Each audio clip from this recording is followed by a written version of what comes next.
Izin yang mulia saya menyampaikan nota pembelaan saya. Atas nama Arfi Muiz, saya kasih judul yang mulia. Judulnya kerugian negara terbesar sepanjang sejarah Republik Indonesia. Tapi di depannya ada dalam kurung yang mulia. Ada salah hitung. Menjadi salah hitung kerugian negara terbesar sepanjang sejarah Republik Indonesia. Salam sejahtera untuk kita semua. Yang terhormat Majelis Hakim yang saya muliakan, yang terhormat tim jaksa penuntut umum, yang terhormat tim penasihat hukum yang saya banggakan, Bapak Ibu yang hadir di ruang sidang dan masyarakat Indonesia yang saya kasih. Mari kita panjatkan puji syukur kepada Tuhan Yang Maha Esa karena kita sudah diberi kesehatan dan kesempatan untuk hadir di persidangan ini. Terutama untuk yang mulia Majelis Hakim yang sudah meluangkan waktu, pikiran, dan perhatiannya dari bulan Agustus ya yang mulia. Setiap hari pergi pagi, pulang pagi yang mulia. Kami 1 minggu 2 kali aja udah gempor yang mulia. Ternyata menjalankan tugas yang sangat menguras tenaga dan otak adalah suatu hal yang pantas ketika DPR dan Bapak Presiden memberikan atensi langsung kepada seluruh hakim di Indonesia. Karena memang tugasnya sangat berat dan beban moralnya sangat tinggi. Terima kasih yang mulia, upahmu besar di surga.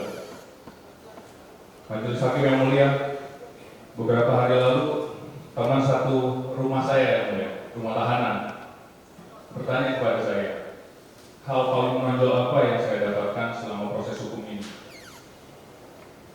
Setelah saya renungkan, saya hanya bisa berpikir satu yang mulia, bukan proses penyidikan, penyelidikan atau persidangan.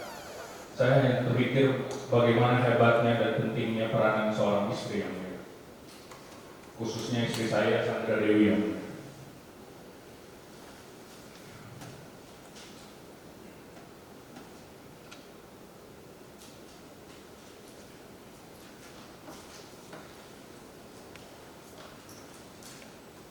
Sebagai pihak yang paling dimanfaatkan untuk pencitraan, pada saat yang sama paling dirugikan dalam kasus ini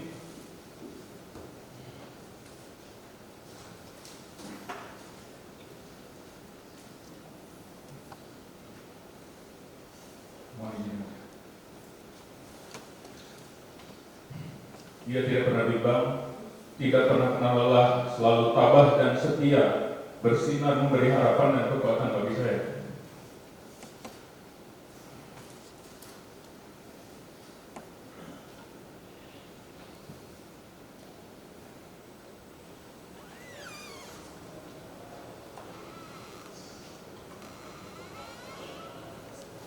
Saya menjadi sadar bahwa anugerah terbesar dalam hidup saya itu adalah istri saya. Sumpah yang kami ucapkan 7 tahun lalu untuk saling menjaga pada saat susah maupun senang.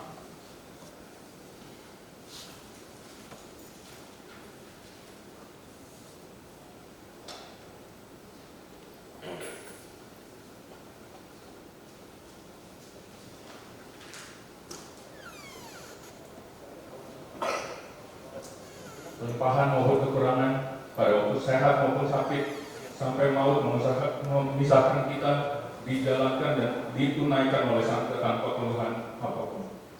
Kita pikir kita kuat yang mulia, tapi kita ada bapaknya yang mulia.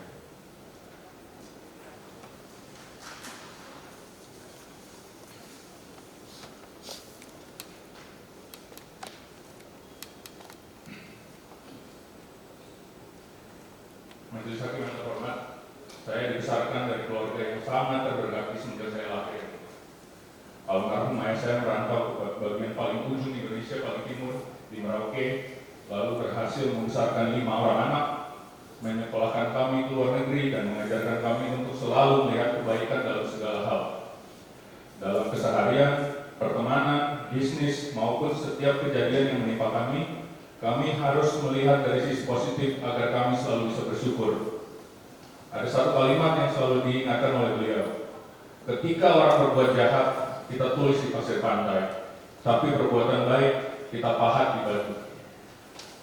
Selama proses persidangan ini, saya baru menyadari bahwa ternyata ada cara lain yang mulia untuk melihat dunia yang sama sekali tidak pernah saya lakukan dan saya praktekkan. semua kegiatan yang saya pikir saya lakukan dengan niat baik, ternyata bisa diputarbalikkan dengan pikiran dan tuduhan yang luar biasa jahat.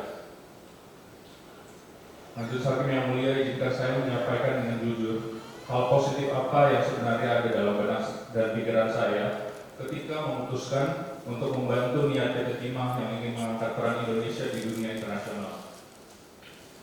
Yang pertama, Kepulauan Bangka Belitung, izin saya singkat bubble ke depannya yang mulia, sangat diberkati oleh Tuhan karena dianugerahi cadangan timah yang sangat berlimpah dan sudah mencari cara penambang dari seluruh dunia semenjak tahun 1700-an.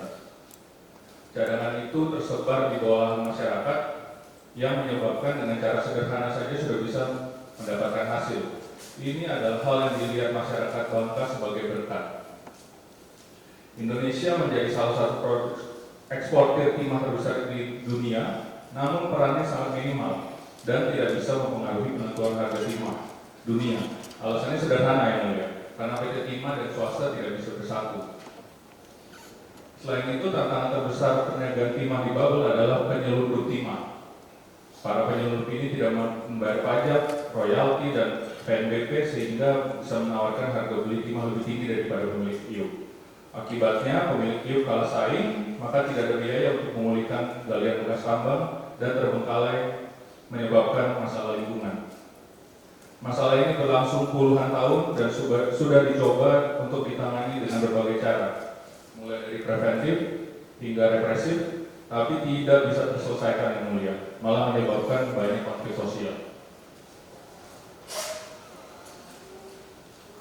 Tahun 2018, almarhum Bapak Kapolda dan Bapak Gubernur selaku penyelenggara negara dan juga PT Timah yang ketiga itu mengatasnamakan negara menyampaikan himbauan kepada para pelaku bisnis timah di Babel suatu konsep yang dianggap solusi yang mereka bilang baik demi bela negara. Tanggapan dari pelaku bisnis timah saat itu pada prinsipnya keberatan yang mulia untuk mendukung PT Timah karena mereka sudah nyaman dengan cara kerja yang ada.